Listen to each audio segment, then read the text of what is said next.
পড়াশোনা শেষ করে চাকরি খুঁজেননি, স্বেচ্ছায় হয়েছেন সফল উদ্যোক্তা। গড়ে তুলেছেন বিশাল গরুর খামার। গরু পালনের পাশাপাশি হাঁস, মুরগি এবং কোয়েল পাখি পালনেও সফল হয়েছেন।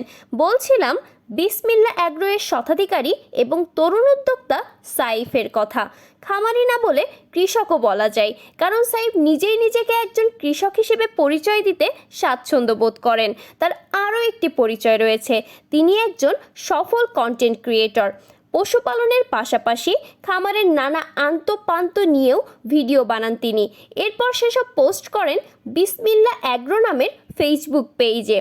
সেখানে যুক্ত আছেন 23 লক্ষেরও বেশি মানুষ। এই প্ল্যাটফর্ম ছাড়াও সাইফ স্টোরি নামে তার একটি ফেসবুক পেজ ও ইউটিউব চ্যানেল রয়েছে, যেখানে নিয়মিত নানা ইসলামিক বিষয় নিয়ে হাজির হন সাইফ। সাইফের এই অ্যাগ্রো ফার্মটি ফরিদপুর জেলায় অবস্থিত। তিনি ইসলামিক স্টাডিজে অনার্স মাস্টার্স সম্পন্ন করেছেন। তবে খামারি হওয়ার স্বপ্নটা জেগেছিল আরও আগে। যখন সাইফ অনার্স প্রথম বর্ষে পড়েন, তখন থেকেই তিনি গরুর ফার্মিং শুরু করেন। এরপর ধীরে ধীরে নিজের ইচ্ছাকে আরও বড় করেছেন। গরুর ফার্মের পাশাপাশি করেছেন ছাগল, মুরগি ও হাঁসের খামারও। তবে এক পর্যায়ে এসে ছাগল পালন বাদ দিয়ে দেন।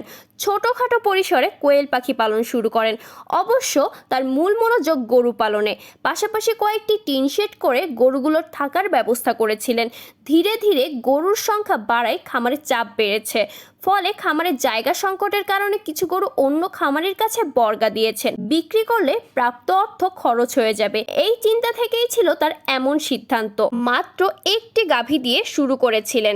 এক সময় সংখ্যা বাড়তে বাড়তে 70 থেকে 80 এর ঘরে পৌঁছে যায়। তারপর তিনি বেশ কয়েকটি গরু বিক্রি করে অন্যদিকে বিনিয়োগ করেছেন মাছের খামার। পশুপালনের পাশাপাশি উৎপাদনেও সফল হয়েছেন সাইফ। তার খামারের গরু, মুরগি, হাঁস নিয়মিত বাচ্চা জন্ম দিচ্ছে।